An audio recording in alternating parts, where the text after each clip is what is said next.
عرصہ کم ہو رہا ہے، گویا کہ ہم موت کی طرف جا رہے ہیں اور قبر سے قریب ہو رہے ہیں اور قیامت سے قریب ہو رہے ہیں۔ یہ ہے دنیا کی بے وفائی جو 191 نہج البلاغہ میں مولا کائنات عرض فرماتے ہیں، اور اس کی دنیا کی خوشی کے بعد ایک غمی ہے، ہر ایک خوشی کے بعد ایک غمی حاصل ہوتی ہے، اور ایک نعمت حاصل ہوتی ہے تو دوسری نعمت خداوند عالم ہم سے سلب کر لیتا ہے۔ یہ ہے دنیا۔ لہذا اس آیہ کریمہ میں خداوند عالم ارشاد فرماتا ہے وَمَا الْحَيَاةُ الدُّنْيَا إِلَّا مَتَاعُ الْغُرُورِ، دنیاوی زندگی کچھ بھی نہیں ہے، ایک غرور اور دھوکے کا سرمایہ ہے، ایک دھوکے کا سودا ہے اور ایک دھوکے کی پونجی ہے۔ متاع کا مطلب ہوتا ہے، یہاں پہ عرض کرتے ہیں متاع کسے کہتے ہیں؟ جن چیزوں سے ہم استفادہ کرتے ہیں اسے کہتے ہیں متاع، جیسے لباس ہے، پوشاک وغیرہ ہے، کھانے وغیرہ ہے، اولاد ہیں، اور دنیا کی بیوی بچے ہیں، دنیا کی تمام وہ اشیاء جن سے ہم استفادہ کرتے ہیں، جن سے ہم لذت حاصل کرتے ہیں، جن سے ہم بہرہ برداری کرتے ہیں، اسے کہتے ہیں متاع۔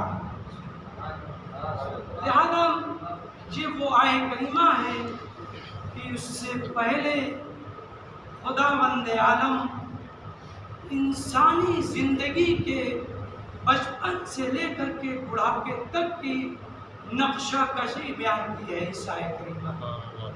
اب وہ نقشہ کشی کیا ہے؟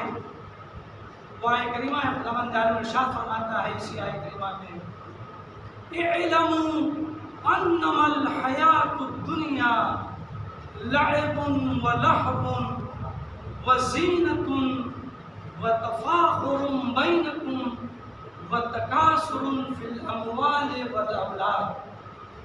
یہاں پہ آپ ذرا غور کیجیے گا ان مطالب پہ، گرچہ یہاں بچے بھی بیٹھے ہوئے ہیں۔ خداوند عالم اس آیہ کریمہ میں ارشاد فرماتا ہے علم، یہ سمجھ لو، یہ جان لو، اس بات کا یقین ہو جانا چاہیے۔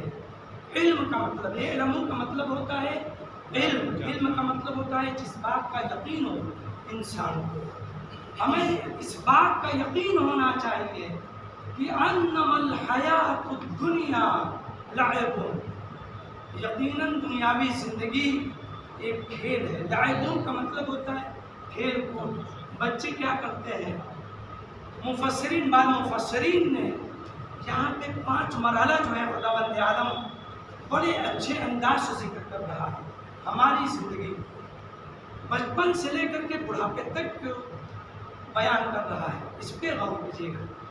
لہذا جو پہلا جو مرحلہ ہے وہ لعب کی منزل ہے۔ لعب کا مطلب ہوتا ہے کھیل کود۔ بچے کیا کرتے ہیں؟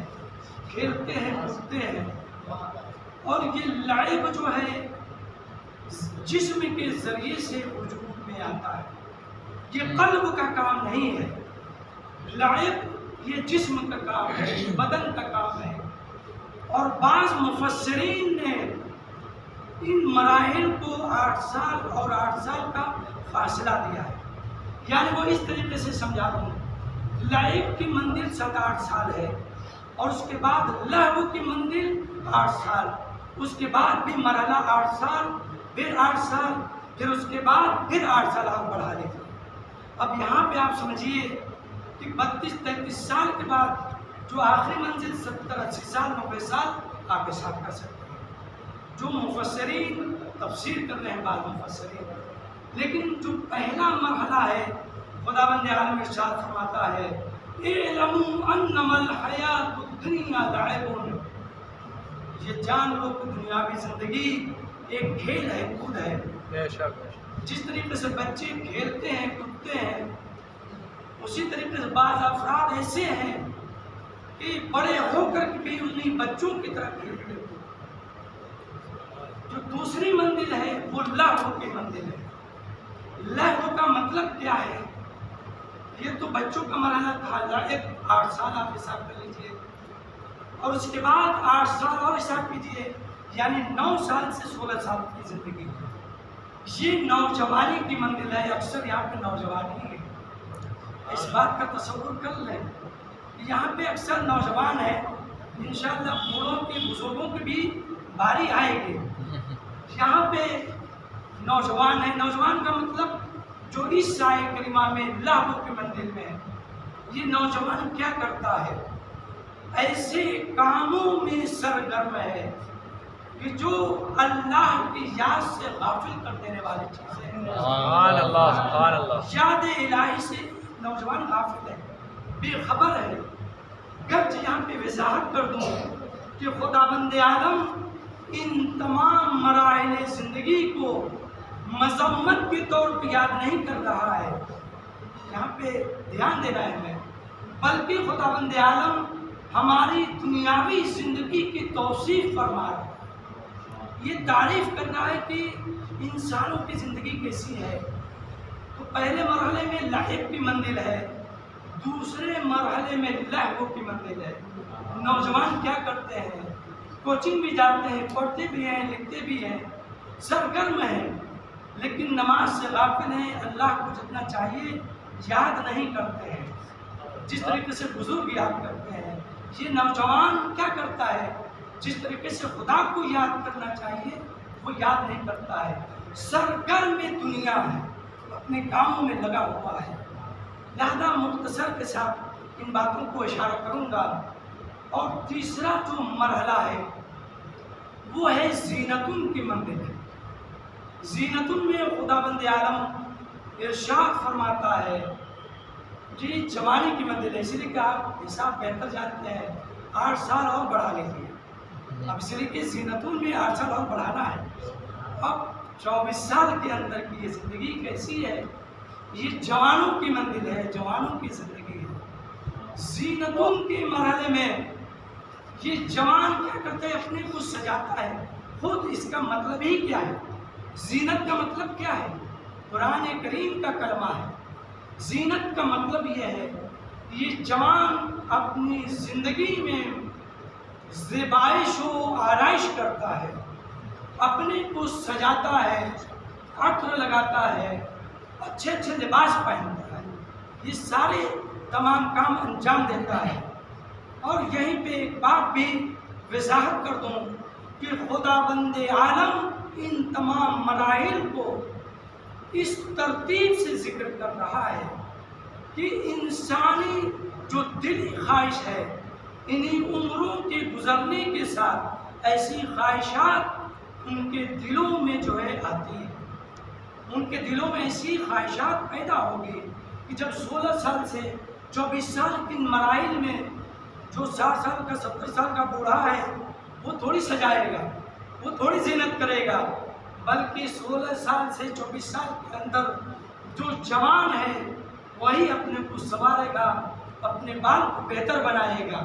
اور یہ اچھی چیز ہے، خداوند عالم توصیف کر رہا ہے، انسان کی فطرت کو بیان کر رہا ہے کہ انسان ایسے ہی ہے۔ لہذا یہاں پہ زینتن کی منزل ہے۔ اب اس کے بعد مرحلہ جو آگے بڑھتا ہے، خداوند عالم توصیف کر رہا ہے، تعریف کر رہا ہے، تفاخر بینکم۔ اب یہ مرحلہ ذرا اور سنگین مرحلہ ہے، تفاخر بینکم، یہ انسان اپنے درمیان ایک دوسرے سے فخر و فروشی کرتا ہے، فخر کرتا ہے۔ اب یہ فخر کس چیز کا؟ بڑے آسان لفظوں میں آپ حضرات کی خدمت میں عرض کرتا ہوں، کبھی اس کا فخر سند کے اوپر ہے کہ میں نے پی ایچ ڈی کی ہے، میں نے تو یہ کر لیا ہے، یہ سند حاصل کر لی ہے، میں نے ایسے خاندان میں شادی کی ہے، میرا مکان ایسا ہے، اونچا ہے۔ ایک جملہ عرض کر دو، میرا مکان تو وی آئی پی کالونی میں ہے۔ یہ ساری باتیں ہیں، یہی منزل ہے تفاخر بینکم کی منزل، اور یہ ایک حقیقت کو خداوند عالم بیان فرما رہا ہے، یہ کوئی مذاق نہیں ہے، خداوند عالم اس حقیقت کو بیان کر رہا ہے۔ یہ انسان یہ فخر و فروشی کی منزل میں آ جاتا ہے کہ میرے پاس تو ایسی گاڑی ہے، 4 ویلر ہے، میرے پاس یہ ہے وہ ہے، میرے بچے تو ایسے ہیں. یہ ساری باتیں ہیں، خود آپ سمجھ سکتے ہیں کہ خود مثالیں آپ کے حوالے. اس منزل میں تفاخر بینکم کو اب آپ خود بہتر سمجھیے کہ انسان اس مرحلے میں جب آتا ہے، یعنی 24 سال کے بعد 32 سال کے اندر یہ بات ہے، یعنی 8 سال آپ اور بڑھا لیجیے، تو لہذا تفاخر بینکم میں انسان کیا کرتا ہے؟ فخر و فروشی میں لگا ہوتا ہے، اپنے بڑائی میں لگا ہوا ہے، میں تو یہ ہوں، میں تو وہ ہوں. یہ ساری باتیں ہیں. اس کے بعد مرحلہ جو ہے اور آگے بڑھتا ہے، تکاثر فی الاموال والاولاد. 32-33 سال کے بعد اب آپ سوچیے، 70 سال 80 سال 90 سال جو مفسرین ذکر کرتے ہیں، اب یہ وہ منزل ہے کہ 33 سال کے بعد یہ انسان کیا کیا سوچتا ہے. تکاثر فی الاموال والاولاد، مال کی کثرت کی خواہش، اولاد کی کثرت کی خواہش. مال میں تو لکھپتی ہوں، میں کروڑ پتی ہوں، یہ ہوں وہ ہوں، مال کی کثرت. خداوند عالم ارشاد فرما رہا ہے اولاد کی کثرت کے اوپر یہ جو گھمنڈ ہے، اس کی خواہش ہے کہ میرے تو 10 بیٹے ہیں، میرے پوتے ہیں، نواسے ہیں، اتنے زیادہ. اولاد کی کثرت کی خواہش کے اوپر لگا ہوا ہے. انشاءاللہ نتیجہ بھی آگے چل کے کہ ہماری زندگی کیسی ہونی چاہیے. لال مرتضبات پڑھے محمد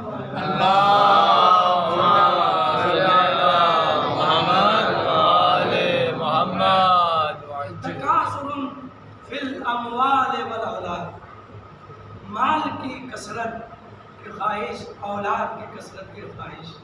ہر آدمی کہتا ہے میرے 10 بیٹے ہیں، میرے تو اتنے پوتے ہیں. 33 سال بعد کیا ہوتا ہے؟ کیسی کسی خواہشیں مال و کثرت کے اوپر انسان فخر و فروشی یہاں پہ بھی ہے. یہ اس کی فطری تقاضے ہیں. خداوند عالم اس قرآن کریم میں سورہ حدید کی 20ویں آیت میں تشریح کر رہا ہے. اب یہاں پہ ہماری زندگی کیسی ہونی چاہیے؟ آگے اسی آیت کریمہ میں ہے وَفِي الْآخِرَةِ عَذَابٌ شَدِيدٌ وَمَغْفِرَةٌ وَرِضْوَانٌ مِّنَ اللَّهِ. اب اتنی 2 جملوں میں ہماری آپ کی زندگی اور ہمارا مقدر ہے آخرت میں. اب یہاں پہ ہماری اس دنیا میں کیسی زندگی ہے؟ پھر اسی 2 جملوں میں خداوند عالم فرماتا ہے کہ ہماری اگر انسانوں کی زندگی اطاعت الہی کے اوپر مبنی ہے، انسان اطاعت الہی بجا لا رہا ہے، تو اس کی زندگی کیسی ہوگی؟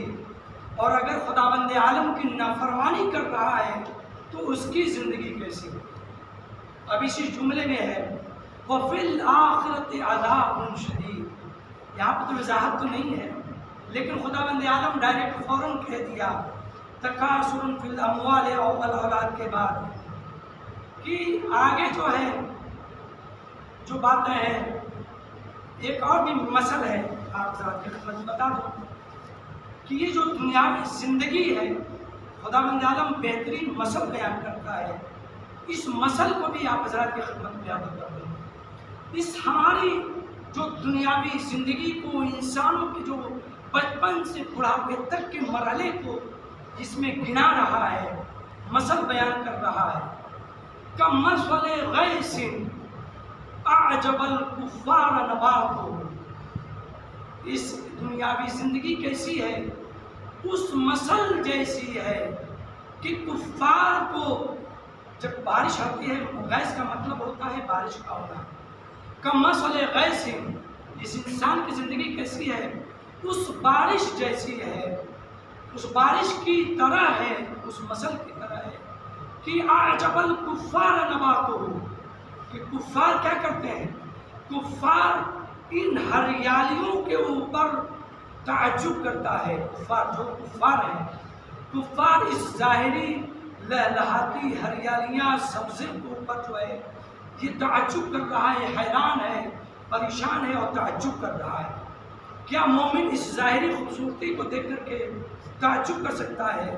یہیں پہ جواب بھی دے دوں، مومن ایسا نہیں ہے، اس لیے کہ اعجب الکفار، کفار کا مطلب ہوتا ہے جو اللہ کا انکار کر رہا ہو، جو رسول کا انکار کر رہا ہو، جو انبیاء کا انکار کرتا ہو، جو ائمہ علیہ السلام کا انکار کر رہا ہو۔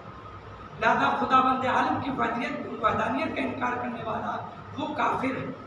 تو لہذا اعجب الکفار، کفار کیا کرتے ہیں؟ یہ صرف وہ ظاہری حالت کو دیکھتے ہیں، باطنی حالت کو نہیں دیکھتے ہیں۔ وہ یہ سمجھتے ہیں بس یہ سبزہ اگا ہے، وہ تو یہ نہیں جانتے ہیں سبزہ اگانے والا کون ہے، ہریالیوں کو اگانے والا کون ہے۔ مومن کا جو کام ہے ان ہریالیوں کو اگانے والوں کو اوپر ہے، سانے سبزے کو اوپر ہے، جس نے خلق کیا ہے اس کے اوپر اس کا تعجب ہوتا ہے کہ خدا بند عالم نے کیسی کیسی مخلوقات اس نے بیان فرمائی ہے، جو ہے خلقت کی ہے۔ آپ غور کیجیے، یہاں بھی یہ ساری باتیں ہیں ورقے میں جو ہے آپ کے درمیان جو عرض کیا تھا، اور اس کے بعد جو ہے وہاں پہ خدا بند عالم عرض کرتا ہے وَفِي الْآخِرَةِ عَذَابٌ شَدِيدٌ، آخرت میں عذاب شدید ہے، وَمَغْفِرَةٌ وَرِضْوَانٌ مِّنَ اللَّهِ، اور اللہ کی طرف سے بخشش ہے اور جنت ہے، یعنی خوشنودی اللہ کی طرف سے ہے۔ اب جو اللہ کی نافرمانی کرے گا وہ آخرت میں عذاب شدید کا مستحق ہوگا، اور جو اطاعت الہی کرتا رہے گا ان تمام مراحل میں تو وہ کیا ہے؟ مغفرۃ و رضوان من اللہ، بخشش ہے اور اللہ کی طرف سے بہشت ہے۔ خداوند عالم اس آیت کریمہ میں ذکر کر دیا ہے، اور اس کے بعد ہے جس آیت کریمہ کی تلاوت کا شرف حاصل کیا تھا وَمَا الْحَيَاةُ الدُّنْيَا إِلَّا مَتَاعُ الْغُرُورِ، اور یہ دنیاوی زندگی کچھ بھی نہیں ہے، صرف ایک دھوکے کا سرمایہ ہے۔ آپ نے دیکھ ہی لیا کیسا کیسا دھوکہ انسان کھاتا ہے اس دنیا میں، سارے سب دھوکے ہی تو ہیں۔ غرور کا مطلب دھوکہ کھانا۔ اس دنیا میں انسان آیا ہے ہر لمحہ دھوکہ کھاتا رہتا ہے، لہذا اس دنیاوی زندگی سے بہت دل نہیں لگانا چاہیے۔ دنیا کی ایک تعریف آپ حضرات کی خدمت میں یہ عرض کرتا ہوں، دنیا کا یہ مطلب نہیں ہے کہ دنیا سے انسان بھاگے، دنیا سے نفرت کرے۔ دنیا داری اچھی چیز ہے، لیکن دنیا سے وابستہ ہونا، حب دنیا بری چیز ہے۔ لہذا ہمیں دنیا سے وابستہ نہیں ہونا ہے، بلکہ ہمیں زہد سے کام لینا ہے۔ زہد کے بارے میں بے شمار واقعات ہیں، ایک مرتبہ صلوات پڑھ دے محمد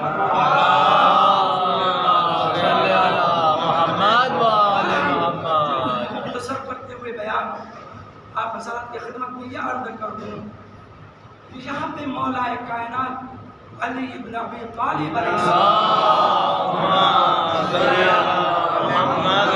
اس دنیاوی زندگی میں ہم جو بسر کر رہے ہیں دنیاوی زندگی، تو ہمیں موت کے لیے آمادہ رہنا چاہیے۔ اب موت کے آمادہ رہنے کے لیے کیا کرنا ہے؟ استعدوا للموت، موت کے لیے آمادہ رہو۔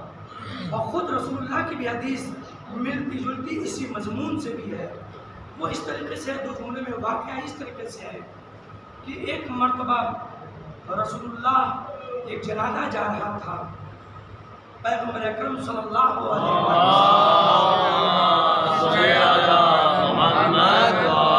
وسلم جنازے میں تشریف فرما تھے اور خاموشی کے ساتھ تشییع جنازہ میں شریک تھے، اور خاموشی سے قبر کی طرف اور قبرستان کی طرف جا رہے تھے، اور کچھ بھی گفتگو نہیں کر رہے تھے، کسی سے کوئی بات نہیں کر رہے تھے، یہاں تک کہ جب جنازے کو قبر کے پاس بھی رکھا گیا تو رسول اللہ کچھ بھی گفتگو نہیں کر رہے ہیں۔ یہاں پہ کچھ قابل غور باتیں ہیں۔ اور اس کے بعد جب جنازے کو، لاش کو قبر میں اتارا جا رہا تھا، غور کیجیے، جب جنازے کو قبر میں اتارا جا رہا تھا تو اس وقت رسول اللہ لوگوں سے خطاب کرتے ہوئے عرض کرتے ہیں، اور عرض کرتے ہیں تنبیہ کرتے ہوئے کہ اے لوگوں، یہ وہ وقت ہے کہ بہت ہی سنگین مرحلہ ہے، بہت ہی کٹھن گھڑی ہے، بہت مشکل کا وقت ہے۔ ظاہر سی بات ہے، چاہے ہم ہوں، آپ میں کوئی ہو، جب قبر کی منزل میں قبر میں اتارا جائے گا تو اس کے اوپر کیا بیتنے والی ہے۔ اب یہاں پہ رسول اللہ فرماتے ہیں، اے لوگوں یہ بہت مشکل کی گھڑی ہے، یہ غور کر لو۔ اور وہاں پہ عرض کرتے ہیں استعدوا للموت، کہ تم نے موت کے لیے کیا تیاری کی ہے۔ اگر موت کی تیاری کرنا ہے تو 3 باتیں یاد کر لو۔ ایک بات اس میں سے یہ ہے اداء الفرائض، اگر ہمیں مرنے کے لیے آمادہ ہونا ہے تو اداء الفرائض، فریضوں کو انجام دے دیں، جو ہمارے اوپر واجبات ہیں ان کو انجام دیں، نماز روزے کو انجام دے دیں، خمس و زکوٰۃ کو انجام دیں۔ اگر حج ہمارے اوپر واجب ہے، اگر زکوٰۃ کے نکالنے کا مستحب ہے، ان کاموں کو انجام دیں۔ فرائض میں یہی ساری باتیں نہیں ہیں، بلکہ حقوق کا مرحلہ بھی ہے، اور وہ بہت ہی حقوق اللہ سے زیادہ سنگین۔ حقوق العباد بہت ہی مشکل کام ہے۔ کبھی زوجہ کا شوہر کے اوپر، شوہر کا زوجے کے اوپر، بیوی بچوں کا ایک دوسرے کے اوپر حقوق ہے، ان تمام حقوق کو ادا کیجیے، تب یہ فرائض ادا ہو۔ اداء الفرائض، اگر ہم نے اپنے فریضے کو انجام دیا ہے تو مرنے کے لیے آمادہ ہے۔ رسول اللہ فرماتے ہیں اور خود ملائکہ کائنات بھی فرماتے ہیں۔ اور اس کے بعد جو دوسری چیز ہے وہ یہ اجتناب المحارم، جو حرام چیزیں ہیں، جو حرام مسلم ہیں، جن کا ہمیں یقین ہے کہ یہ حرام ہے، اس سے ہمیں پرہیز کرنا چاہیے۔ اگر ان کاموں کو ہم نے انجام دے لیا تو ہمیں مرنے کے لیے آمادہ رہنا چاہیے۔ یہ ساری باتیں ہیں۔ غیبت سے پرہیز کریں، شراب نہ پئیں، اور جو بھی حرام کام ہے ان سے بچتے رہیں۔ اور جو آخری بات ہے وہ یہ واشتمال المکارم، تیسری جو بات ہے وہ یہ کہ اس کے لیے بھی ہم، اگر ہمارے اندر یہ تمام خصوصیات پیدا ہو جائیں تو ہم مرنے کے لیے آمادہ رہیں، ورنہ تیاریوں میں لگے رہیں، کام انجام دیتے رہیں۔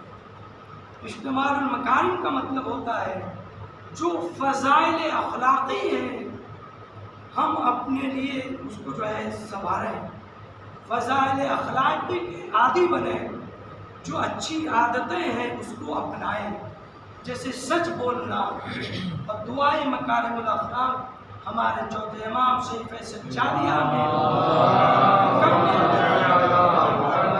اس کی طرف اشارہ کیا ہے۔ بہرحال یہ ساری باتیں اور آخری روایت آپ حضرات کی خدمت میں عرض کر کے اور آپ کی زحمت تمام کروں گا۔ جو آخری بات ہے، بیچ میں تفصیلات گفتگو تھی لیکن بہت ہی مختصر کرتے ہوئے، جمع جور کرتے ہوئے، کہ جو ہماری ایام ادا ہیں، اطاعت الہی پہ ہماری زندگی ہونی چاہیے۔ تو ہمارے تیسرے امام، امام حسین علیہ السلام کی جو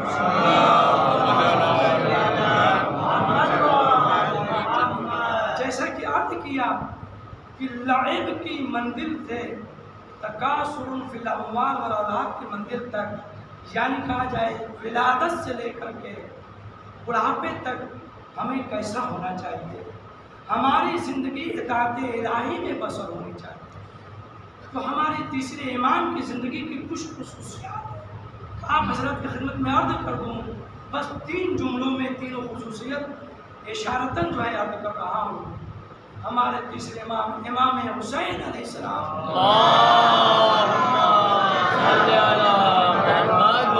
جو پہلی جو خصوصیت ہے کہ ولادت سے لے کر کے شہادت تک آپ کا ایک ایک لمحہ اطاعت الہی میں بسر، اطاعت الہی میں آپ نے گزر کی ہے۔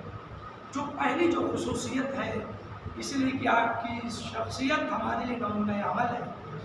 پہلی جو خصوصیت ہے، جو صفت ہے امام مظلوم کربلا کی، وہ ہے سخاوت کے مرحلے میں ہم اگر بیان کریں تو آپ کی ایک صفت ہے سخاوت۔ سخاوت سے ہمیں مزین ہونا چاہیے۔ سخاوت کا مطلب ایک واقعہ صرف ایک جملے میں کہ صحابی رسول ہے، کوئی بھی اس کا مسئلہ حل نہیں کر رہا ہے، وہ بڑا مقروض تھا، ایک مرتبہ عیادت کے لیے، اس لیے کہ وہ صحابی رسول بستر مرگ پہ ہے، اس کے پاس جاتے ہیں امام حسین علیہ السلام اور عرض کرتے ہیں کہ کیا تمہاری مشکل ہے، تم بڑا بے چین ہو، پریشان ہو؟ اس نے کہا کہ میں بڑا مقروض ہوں، کوئی میری مشکل کو حل نہیں کر رہا ہے۔ کہا کہ ٹھیک ہے، میں تمہارے قرض کو ادا کر رہا ہوں۔ غور کیجیے، جو ہی اس نے سنا کہ میں تمہارے قرض کو ادا کر رہا ہوں تو اس کے چہرے پہ خوشی کی لہر دوڑ۔ لہٰذا ہم آپ بھی اگر دوسروں کے مسائل کو حل کرتے رہیں تو ان کے چہروں پہ خوشیاں جو ہے ہم محسوس کریں گے، اس لیے کہ امام حسین کی جو زندگی ہے وہ ہمارے لیے نمونۂ عمل ہے۔ تیسری جو خصوصیت امام مظلوم کی ہے وہ ہے شجاعت۔ لہذا شجاعت کے مرحلے میں ایک جملے میں ایک مرتبہ حاکم مدینہ ہے، ولید ہے، ایک زمین کا مسئلہ ہے، اس لیے جب انسان بہادر ہوتا ہے تبھی اپنے حق کا مطالبہ کر سکتا ہے اور اپنا حق لے سکتا ہے۔ امام حسین نے دیکھا کہ حاکم مدینہ زمین کو غصب کر رہا ہے اور وہیں پہ مروان بھی موجود تھا۔ جب دیکھا کہ اس کا اصرار ہے زمین کے لینے پہ تو امام حسین نے اس کو زمین دوز کر دیتے ہیں، یعنی ولید کو زمین دوز کر دیا۔ یہ ہے شجاعت کی پہچان، اس لیے کہ اپنے زمین اور اپنے حق کو لینے کے لیے یہ جائز حق ہے، انسان جو اپنا اقدام کر سکتا ہے۔ لہذا جو تیسری بات ہے وہ عبودیت کا مرحلہ ہے، بندگی کا مرحلہ ہے۔ اور آخری کلام اور آپ کی زحمت تمام، عبودیت کا مطلب کیا ہے، بندگی کا مطلب کیا ہے؟ عبودیت کا مطلب یہ ہے کہ انسان اپنے تمام وجود کو اللہ کے حوالے کر دے۔ عشر عاشور میں دیکھیں امام مظلوم کربلا جب اپنی ذمہ داریوں کو نبھا چکتے ہیں تو ندائے غیبی آتی ہے، یا ایتھا النفس المطمئنہ ارجعی الی ربک راضیۃ مرضیہ فادخلی فی عبادی وادخلی جنتی۔ یہاں پہ عبودیت کے مرحلے کو بیان کیا جا رہا ہے۔ امام حسین نے اپنے تمام وجود کو خداوند عالم کے حوالے کر دیا۔ عزیزو، ایک وقت وہ بھی آتا ہے جب امام مظلوم کربلا جب وہ تنہا رہ جاتے ہیں، آواز استغاثہ بلند کرتے ہیں، حل من ناصر ینصرنا، حل من مغیث یغیثنا، اور ایک مرتبہ لاشہائے شہداء سے خطاب کر کے عرض کرتے ہیں، شہداء کے نام لے کر کے، اے مسلم یا سجاب، اے زہیر قین، اے عباس، اے علی اکبر، اے قاسم، تم کہاں ہو؟ میری آواز کو کیوں نہیں سنتے؟ کیا تمہارے دلوں سے امام کی محبت نکل چکی ہے؟ وہ لاشہائے شہداء تڑپ جاتی ہے، ایک مرتبہ کٹی ہوئی گردنوں سے آواز آتی ہے، اے مولا، اگر موت نے ہمیں مجبور نہ کیا ہوتا تو ایک مرتبہ کیا 1000 بار ہم آپ کے اوپر اپنی جان کو فدا کرتے۔ آخرکار عزاداروں وہ وقت بھی آتا ہے کہ بعد شہادت امام مظلوم کربلا اہل حرم کے خیمے جلائے جاتے ہیں، 11ویں محرم آتی ہے، اہل حرم کو اسیر کر لیا جاتا ہے اور اہل حرم کو اس مقام سے گزارا جاتا ہے جہاں پہ لاشہائے شہداء اور یہاں تختی ریت پر پڑی ہوئی ہے۔ ایک مرتبہ سید سجاد کی نگاہ اپنے باپ کی لاشعوریاں پہ پڑتی ہے، تڑپ جاتے ہیں، آپ کا چہرہ متغیر ہو جاتا ہے۔ ایک مرتبہ ثانیہ زہرا عرض کرتے ہیں، اے بیٹا سید سجاد، کیا تم اپنی جان دے دو گے؟ کہا ابھی اماں، وہ جوان کیسے یہ منظر دیکھے کہ یہ جوان اپنے باپ کی بوڑھی اپنے باپ کی لاش کو اور یا لاش کو دیکھ رہا ہے اور اتنا مجبور ہے کہ غسل و کفن بھی نہیں دے سکتا، یہاں تک کہ یہ قافلہ آگے بڑھتا ہے اور ایک مقام پہ جب پہنچتا ہے ایک مرتبہ وہ نیزہ جس پر سر حسین تھا زمین میں گڑ جاتا ہے، ایک مرتبہ نیزہ بردار شمر کے پاس جاتا ہے اور کہتا ہے شمر سر حسین آگے نہیں بڑھتا ہے، ایک مرتبہ شمر سید سجاد کے پاس تازیانہ لے کر کے جاتا ہے اور کہتا ہے سید سجاد تم اپنے باپ سے کہو کہ آگے بڑھیں، اور اگر آگے نہیں بڑھتے ہیں اسی تازیان سے میں تمہیں اذیت پہنچاؤں گا۔ ایک مرتبہ سید سجاد ہمارے بیمار امام عرض کرتے ہیں بابا آپ آگے کیوں نہیں بڑھتے؟ کٹے ہوئے سر پہ آواز آتی ہے بیٹا سید سجاد میں کیسے آگے بڑھوں؟ میرے سینے پہ سونے والی بچی سکینہ قافلے سے پیچھے رہ گئی ہے، جب تک کہ قافلے میں شامل نہیں ہو جائے گی میں آگے نہیں بڑھوں گا۔ جب ثانیہ زہرا کو خبر معلوم ہوتی ہے جناب سکینہ کو ڈھونڈنے نکلتی ہے، ایک مقام پر پہنچتی ہے، کیا دیکھتی ہے؟ ایک بیوی جناب سکینہ کو آغوش میں لیے ہوئے ان کے آنسوؤں کو پوچھ رہی ہے، آگے بڑھتی ہیں، عرض کرتے ہیں بی بی آپ کو کیسے اس بچے کے اوپر رحم آ گیا؟ کبھی اس بچی کو اوپر کسی نے رحم نہیں کھایا، کسی نے یا تو تازیانے مارے ہیں یا تو ساتھ پہ تماچے مارے۔ ایک مرتبہ اس معظمہ نے اپنے نقاب کو الٹا اور آگے بڑھ کے عرض کر رہی ہے بیٹی زینب تم نے مجھے نہیں پہچانا، میں تمہاری دنیا ماں فاطمہ زینب۔ یہ سننا تھا ثانیہ زہرا آگے بڑھی، اپنی ماں سے لپٹ گئی، بیان کرنے لگی اماں اب آئی ہمارا گھر اجڑ گیا، ماں جایا شہید سيعلم الذين ظلموا أي منقلب ينقلبون يهب البهر ربيها وبعلها وبنيها والسر المستودع فيها۔ پروردگارہ حاضرین کو دیکھ مراد